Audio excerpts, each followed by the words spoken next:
the merge actually makes sense from both business and technical perspective, from product perspective. So on the business side, we kind of saw the market as maturing, and antivirus has been around for 25, 30 years.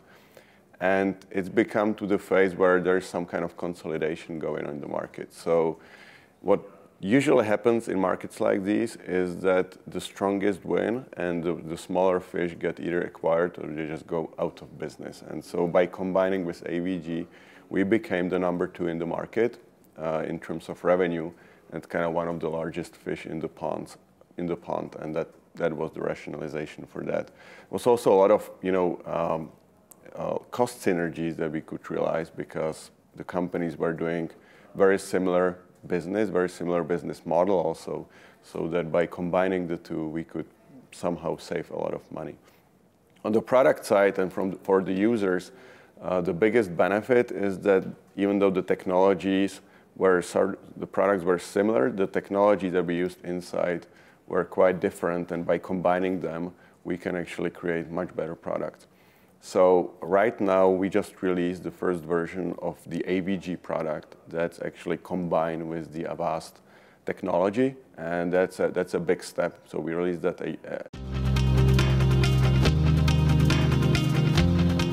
So the companies were similar in terms of size of the business. That is, they were kind of roughly half when it comes to revenue. But as you said, in terms of headcount, for example, Avast was 2.5 times smaller than AVG. That is, we actually acquired a larger company when it comes to headcount.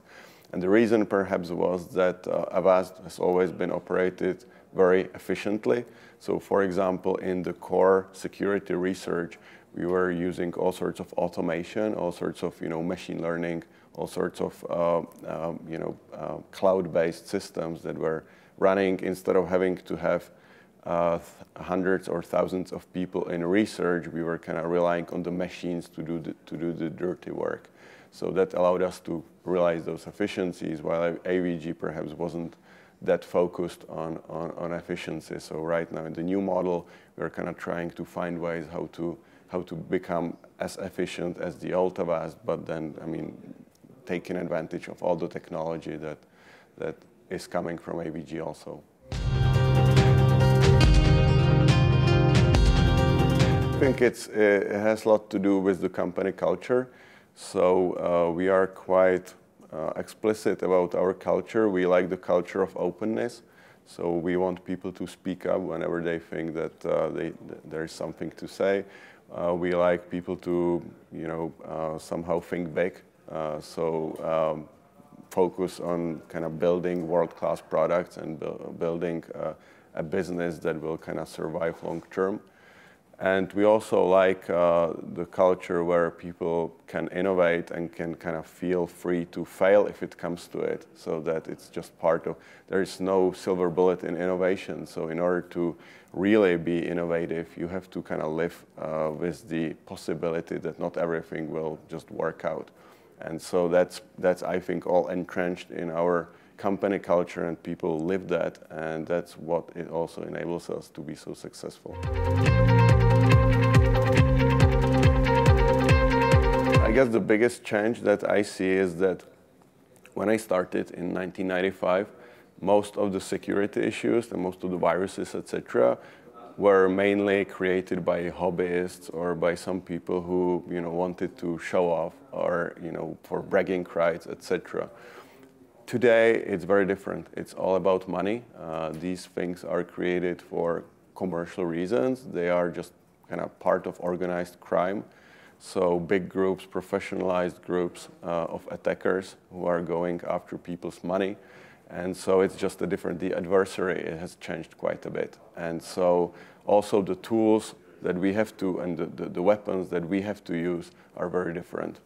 So even though it may look like, it's virus in the 90s and virus in 2016, 17, these are very different things.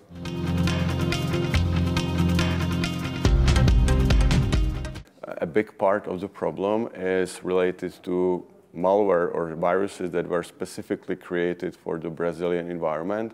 For example, attacking the Brazilian banks. So there is this whole category called Brazilian Trojans, banking Trojans, and they basically only work in Brazil, and they somehow go after users or customers of Brazilian banks. And so for us to protect efficiently against these products, these threats, we have to kind of have products that actually are customized to the Brazilian market.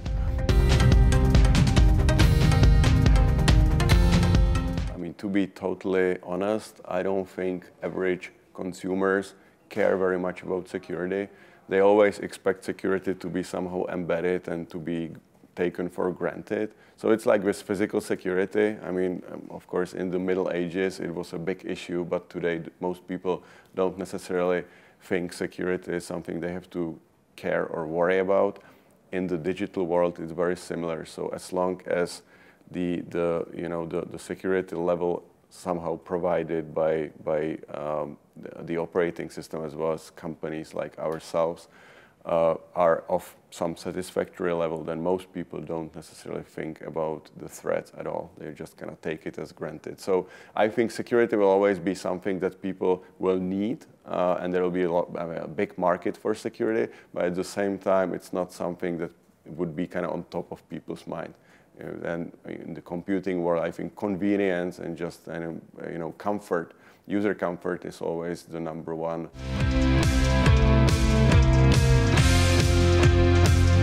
So you mentioned ransomware. That was the single most growing category in the last year. So we saw more than double of incidents, attacks in terms of ransomware in 2016 compared to the previous year. And ransomware has become a global issue, targeting not just consumers but also businesses. The new trend is that in ransomware specifically is that previously ransomware was about maybe encrypting files and somehow asking for ransom or for money to decrypt them to regain access. Today the new category is also taking the files and not only encrypting them but also exposing them on public internet, so that it's also this concept of somehow ransom for not publishing your private data has become an important component that also drives the income of the bad guys. People's homes are increasingly more connected. It's not just the traditional PCs and mobile phones and stuff like that, but it's also the tiny little devices like cameras or baby monitors, TVs. I mean, most TVs that you can buy today are somehow connected to the internet, and we will be seeing more and more. And so in typical household, you may have 10, 20 devices connected to the internet, and they are typically very bad when it comes to security. They are riddled with vulnerabilities, and the attackers know that. They are kind of one step ahead of the vendors who manufacture these devices, and it creates a huge problem globally. First of all, installing security software, I think, is a total must. There's many options these days, and some of them are even free of charge. So Avast would be one, AVG, of course. We try to lead the pack in terms of technology. Then I think it's important to talk about just common sense. I mean, people, especially in case of ransomware, still the single largest problem is social engineering. So people basically somehow, still click links in emails or open attachments, etc. So in a way, it's something that people can prevent by just being more careful online. A little bit of education, I think, wouldn't hurt. So even though security may not be the top thing, in people's minds, it is, I think, very good if people just kind of, get to know some basic best practices when it comes to secure, safe behavior online and follow that. So opening links, kind of clicking, on attachments in emails. These are the basic things that people can do to prevent a big portion of attacks, including the new ones like ransomware.